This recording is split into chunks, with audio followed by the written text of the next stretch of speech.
C'est sans doute l'une des scènes les plus absurdes et les plus glaçantes de la nature. Sur une branche qui se balance se tient un oiseau gigantesque, au plumage gris-brun, rappelant celui d'un rapace. À côté de lui, un petit oiseau des roseaux, à peine un tiers de sa taille, se dresse sur la pointe des pattes, allant jusqu'à marcher humblement sur la tête du géant, déployant tous ses efforts pour lui faire avaler un verre, directement dans cette bouche béante, profonde comme un abîme, d'un rouge vif. On dirait presque une colombe en train de nourrir un aigle. Ce bébé démesuré, au regard avide, est en réalité un jeune coucou. Et ce petit oiseau épuisé, qui travaille sans relâche, c'est son parent adoptif. Comment le coucou dépose ses œufs dans le nid d'un autre, comment le poussin fraîchement éclos éjecte un à un les œufs légitimes. Tout cela est déjà bien connu, mais ce n'est que le début. Le plus dérangeant commence lorsqu'il ne reste plus que cet intrus dans le nid. Pendant des semaines, il exige sans relâche, manipulant les instincts de ses hôtes. Le jeune coucou grandit à une vitesse incroyable, déformant complètement le petit nid délicat du couple d'oiseaux des roseaux.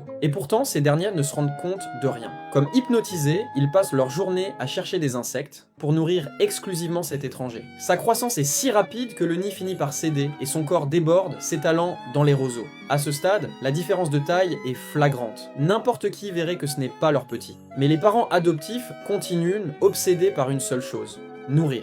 Comment la nature peut-elle tolérer une tromperie aussi extrême? La réponse réside dans les instincts simples et rigides des oiseaux. Le coucou n'a pas besoin de ressembler à ses parents adoptifs. Il lui suffit de tromper leurs signaux. Chez les petits oiseaux, le nourrissage est déclenché automatiquement. Une bouche grande ouverte, bien colorée et des cris de faim. Le coucou pousse ce mécanisme à l'extrême. Sa bouche est d'un rouge éclatant. À la moindre approche, il s'agite frénétiquement, grand ouvert. Pire encore, son cri. Un seul poussin de coucou peut imiter le vacarme de toute une nichée de 4 ou 5 petits réclamant à manger. Dans le cerveau minuscule de ses parents adoptifs, cette bouche rouge et ces cris intenses sont des ordres impossibles à ignorer. Ils sont prisonniers de leur instinct. Dès qu'ils entendent le cri, dès qu'ils voient le rouge, ils repartent chercher de la nourriture. L'appétit du coucou est un puits sans fond. Chaque jour, il consomme bien plus qu'une famille entière normale. Et plus le temps passe, plus la scène devient tragique.